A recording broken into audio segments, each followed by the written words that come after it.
নিশ্চয়ই, আমি ট্রেলার দেখেছি তুফানের, খুব ভালো লেগেছে। আর শাকিব খানকেও খুব ভালো লাগছে দেখতে, মিমিদিকে খুব সুন্দর লাগছে দেখতে।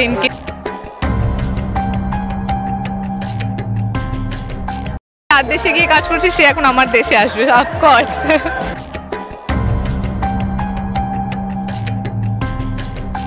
তুফান আসছে, শাকিব দা মানে শাকিব ভাই এখানে চলে এসছেন, আবার আসবে, কি বলবে, দেখেছো নিশ্চয়ই।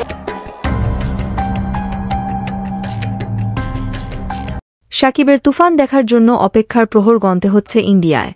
হ্যাঁ দর্শক, আপনি যা শুনছেন ঠিক শুনছেন। শাকিব খানের তুফানের রেশ বাংলা সিনেমা ইন্ডাস্ট্রিতে শেষ হতে না হতে সেই রেশ এখন ইন্ডিয়ায় উপভোগ করছে। ইন্ডিয়ার অভিনেতা ও অভিনেত্রীরা সেটা সোশ্যাল মিডিয়া ওপেন করলেই বোঝা যায়।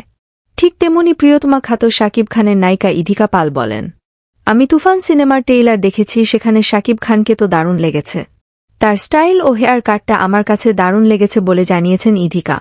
ইধিকা আরও বলেন, শাকিব খানের তুফান দেখার জন্য বড় এক্সাইটেড হয়ে আছি, কবে দেখতে পাবো তুফান। ইধিকার কাছে জানতে চাওয়া হয়েছে শাকিব খানের সাথে নতুন কিছু আসতে চলেছে কিনা। কি আসছে নতুন কাজ আমি এখনই রিভিল করব না, সেটা আস্তে আস্তে সবাই আশা করে জানতে পারবে, যদি সবকিছু ঠিকঠাক থাকে তো।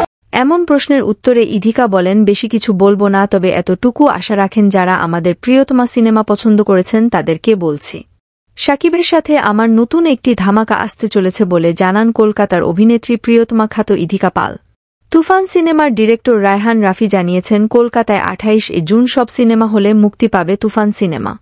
তো প্রাণপ্রিয় ভিউয়ার, শাকিব খানের তুফান বাংলাদেশ পেরিয়ে এবার ইন্ডিয়ায় কাঁপাতে যাচ্ছে 28 জুন, এবং সেই সাথে সাকিবের সাথে ইধিকা পালের নতুন কোনো সিনেমা একসাথে, এই জুটি নিয়ে নতুন সিনেমা আপনারা দেখতে চান কিনা তা অবশ্যই আমাদের কমেন্ট বক্সে আপনাদের কমেন্টগুলো ভাসিয়ে দিন।